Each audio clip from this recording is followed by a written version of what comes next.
Something different now, and across Antarctica for 90 days, a two-person team used kites to pull themselves and ground-penetrating radars across almost 4,000 kilometres of ice on a mission to understand how it is reacting to climate change, taking a look at what lies beneath the ice, which it is hoped will help us react and adapt to our warming world.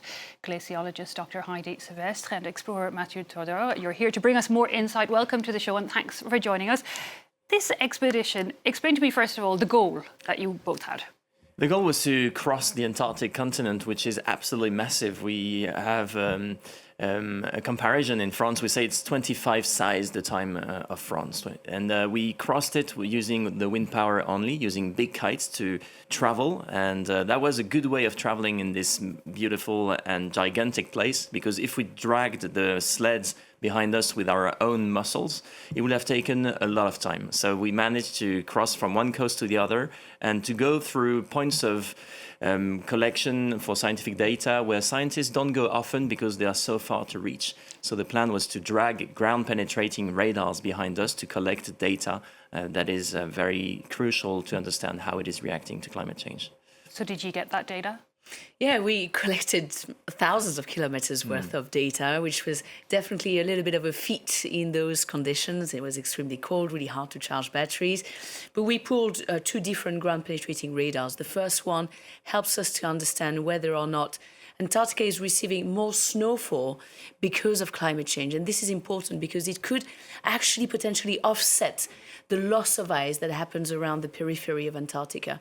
And the second ground-penetrating radar we towed, actually Matthieu towed, was 100 meters long, so a really, really long instrument that helps us to go quite deep in the ice of Antarctica. We were really interested in these old ice layers that have already witnessed really warm periods, really far back, more than 130,000 years ago. So these radars really helped us to understand what happened in the past, to better anticipate the changes that we might suffer from coming from Antarctica. Is the idea that the world may just be going in another cycle of climate? So, sure, what's happening right now, we need to be very clear about this, is mostly the consequences of our actions, right? But the planet has already gone through periods when it used to be quite warm, actually 130,000 years ago. The temperatures climbed on planet Earth, and Antarctica has already been through this. So we need to understand how Antarctica responded to these warm periods. We don't have the results yet. As you know, science takes a lot of time. We're going to share these data now with scientists in Germany, scientists in the UK. And so it is very much in their hands now to tell us what the data can inform us. Absolutely fascinating to see what we might learn, the insight we might get to our future climate. But we were mentioning how it was pulled by kites. I believe this, well, it certainly looked like a world first. It looked like a lot of fun, skiing across kites on the Antarctica. But this is the region with the strongest, most sustained winds in the world. I mean, how does one go about managing that? Actually, sometimes you don't have wind and you have to wait for the wind to come. And it was a bit frustrating for us because we had only 80 days worth of food with us. And the longer we waited, the less chance we would have had to reach the end of the expedition. So we would compose with these conditions. It's the nature who decides in Antarctica. But sometimes there was lots of wind and we could travel. We did 200 kilometers in one day once. So if the conditions are right, we can definitely travel fast, and it's nature who decides when you're there. Yeah, but it was certainly pretty magical to be able to do science this way, right, in a more sustainable way. We've proven that there is certainly a way to use kites now to go to places where scientists don't often go. So surely we don't expect all scientists to start kiting, no. But this offers us a new avenue to do science differently. And when we look at the terrain you were passing over, it seems completely flat and white, but what did you actually see on the ground? It's not all flat. Antarctica is a very high continent. We say that Antarctica is the highest of the 7 continents in average.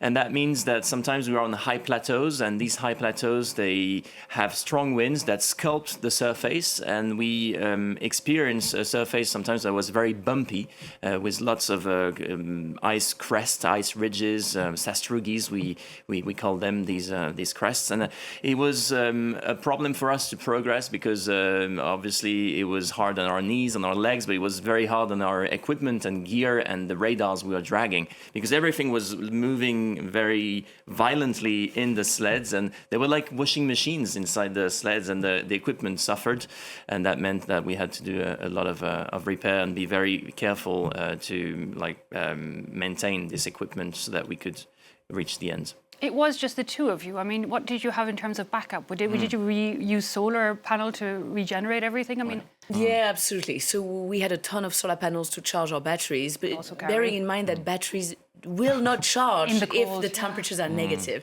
So we had to sleep with our batteries in our sleeping bags every night with the cables coming out. Anyways, that was interesting. But yeah, there was just the two of us. You know, we trained very hard for this expedition to make sure that the team works, to make sure that this was even possible, because it was the first time this was done. But in the field, you are very aware of how, isolated you are. There were places where we wouldn't have been able to be picked up because the surface was just so difficult. No plane would have been able to land next to us.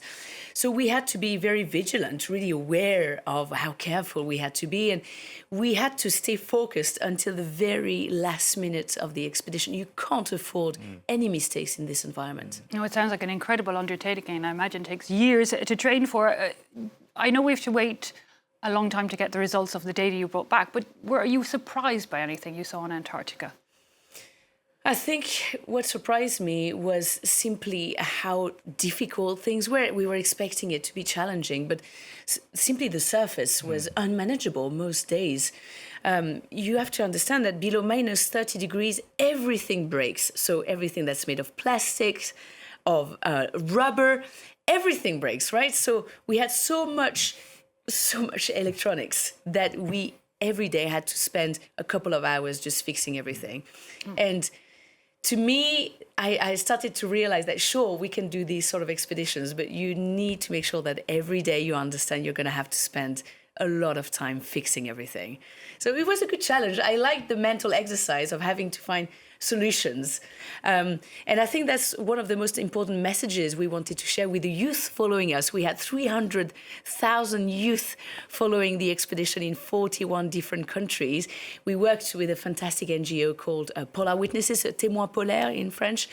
And we wanted to tell them that climate change is certainly one of the biggest challenges that we're facing, but there are solutions. Solutions do exist.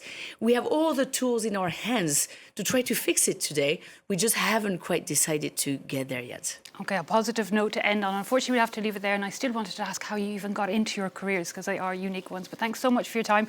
And for anybody watching, those brochures aimed at schools are still available on the website. I did glean last night. Thank you both so much for coming in to